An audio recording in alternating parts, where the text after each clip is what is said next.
diversification here is more about commodity based on each HTS code. I collect all the HTS code, but I did not classify each of it, but I will go in further research with that. And the maritime connectivity and political stability.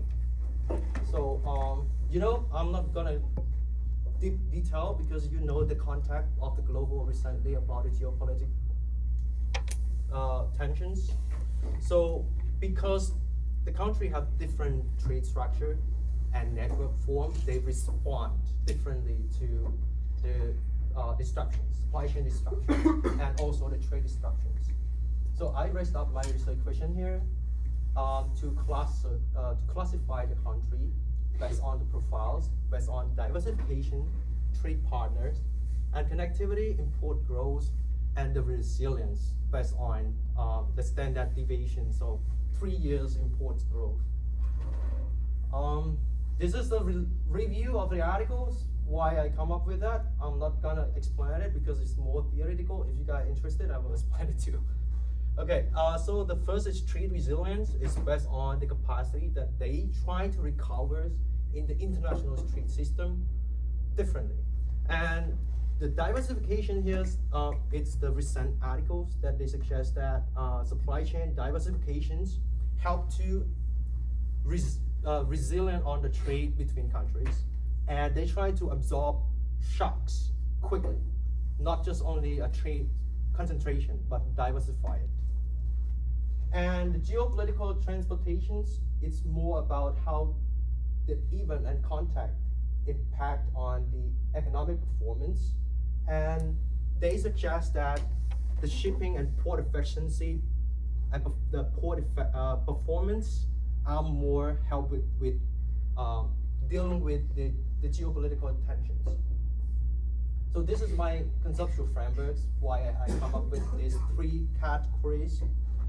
I will divide it with the vulnerable trade resilient. The second one is the moderate and the high resilient countries. And in my sample, I have 30 countries that all of those are the major countries that have the supply hub. Right. So the results here, you can see the diversification of the commodity based on the countries. Even it's have a high diversified, but it's still vulnerable. With the cluster 2, it's lower diversified commodity, but it's still moderate resilience. So it's not classified by the commodity itself, but for the trade partner itself. And the performance of shipping connectivity and import growth. So this is the samples. You can see the US, we don't have so much trade resilience in the data 2024. And this is what I classified. This is the data. I'm not going into details. But actually, I try to see the relationship between these factors, whether it has a correlation to the trade resilience from 2018 to 2024. But the first insights that I got, it's confirmed, it's not confirmed, but it's complement explanatory that the diversified commodity itself cannot explain well with the trade resilience, but it's explained much more better by the sourcing structures of the country. So based on the country, they need to diversify trade partner rather than diversify commodity itself. And they need to build up more shipping access to the global connections. That's the data that I used from 2018 to 2024. So this is a discussion only. That's why I explained it from my data. Just a recap. So the country are not equally exposed because they build with different trade category. So they respond differently to the shocks based on the geopolitical tensions. And the diversification, we need more maritime connectivity and robust trade treaties, bilateral. And this is only my suggestions to the policymakers that I want to suggest. And even firm can understand when you try to relocate your supply, what category at country level data that you have to make your decisions based on the country profile. It's not just more about only firm with suppliers, but you have to see from the country levels to the firm level, and then back to your industrial level for operation procedures. So this is conclusion. You want to? I'm not gonna do the conclusion because of time. Maybe I was everybody. thinking from Yeah. ask us if they have any questions. Is there any questions? I have one quick question. In your analysis, based on the moderate and vulnerable countries, that like the suggestion would be that they increase their international trade and maritime trade, if I understood correctly. No. So based on the data here, there are 5 factors. Import growth, you can see with the cluster 1, the group 1, they have decreased in import percentage. But they have a higher diversification of product that they import from the globe into their own domestic markets. And cluster 2, they less diversified, but they have a high import growth, high trade resilient, and they are better with the trade partners. So it means diversification itself cannot classify this, but you need more correlation between these factors. Okay. Got it? Yeah, a little bit better. Thank you.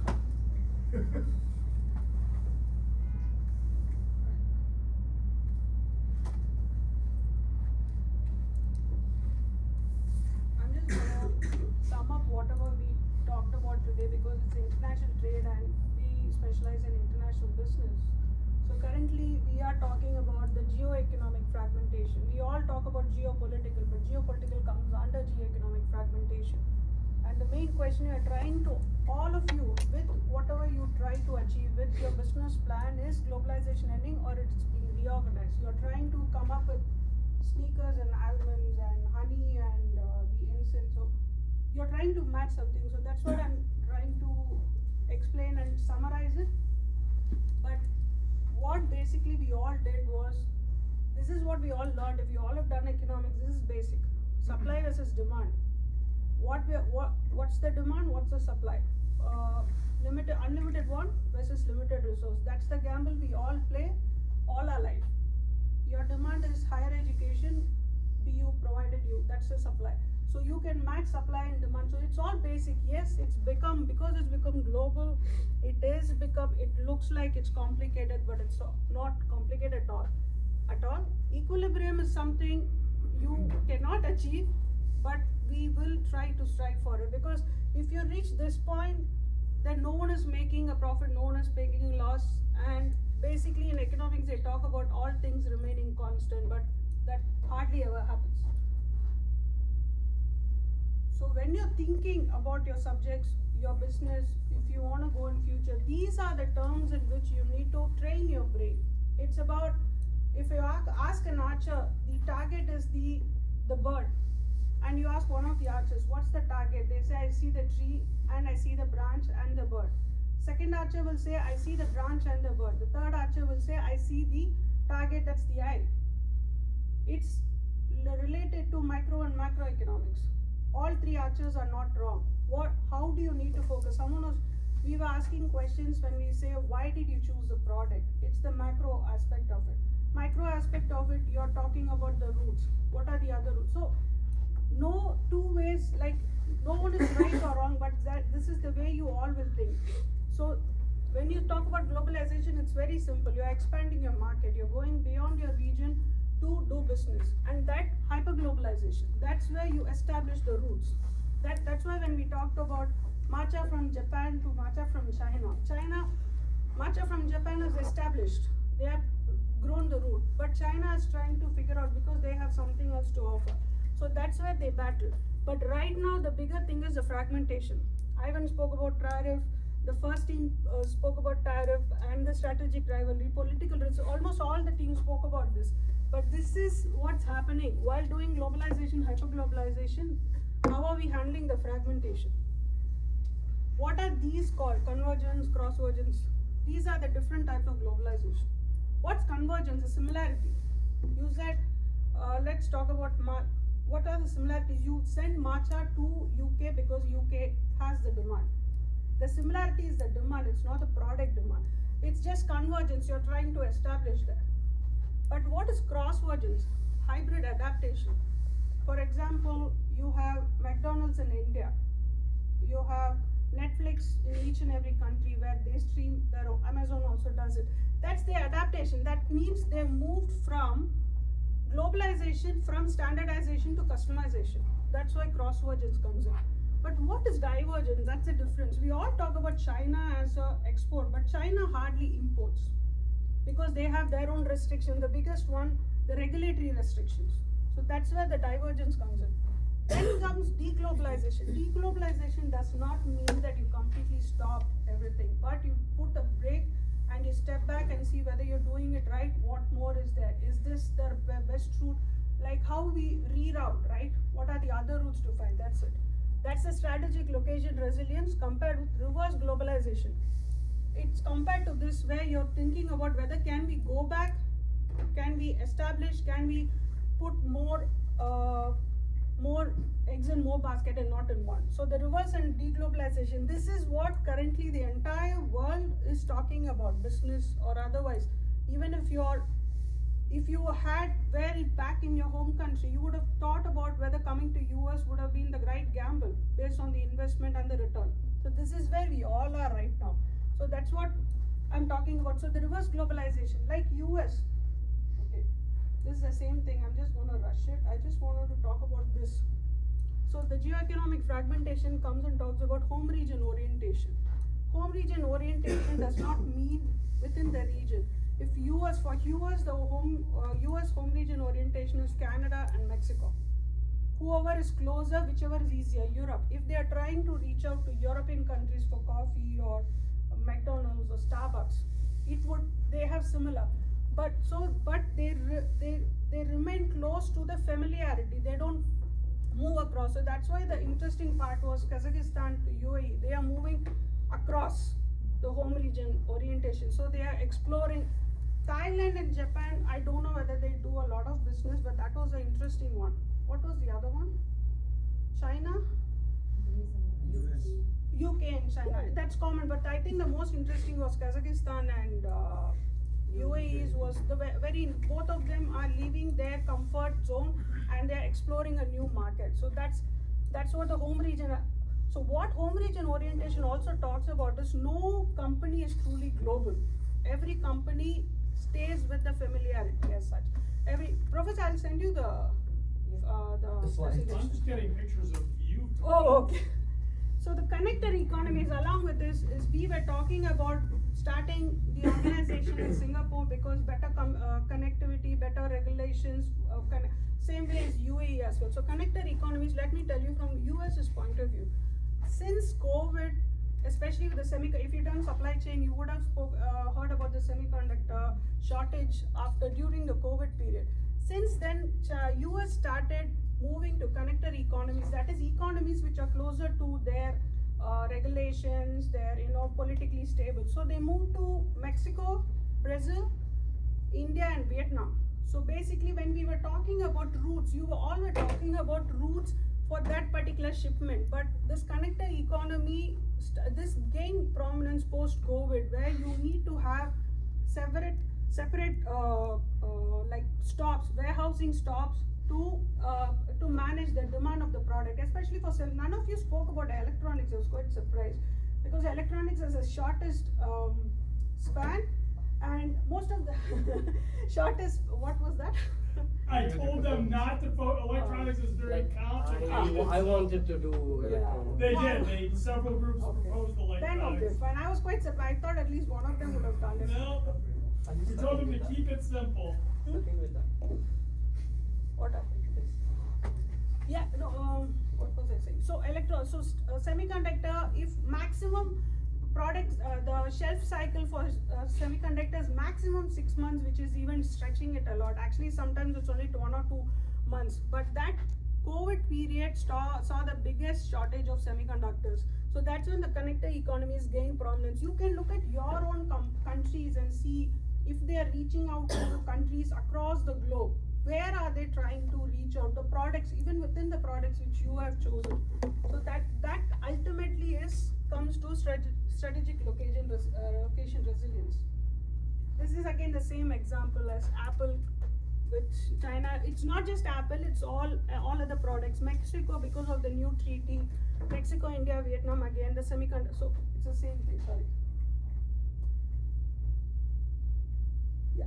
So this is the last slide I wanted. It's the same thing, stronger in strategy. So this is where we all are as international business. We all keep talking about geoeconomic fragmentation and how to handle it, not just with product wise, firm wise, and country wise. So it's not just about political risk or policies, or how the best is currently what's happening in Iran, the current crisis. How are they rerouting it? They are rerouting it.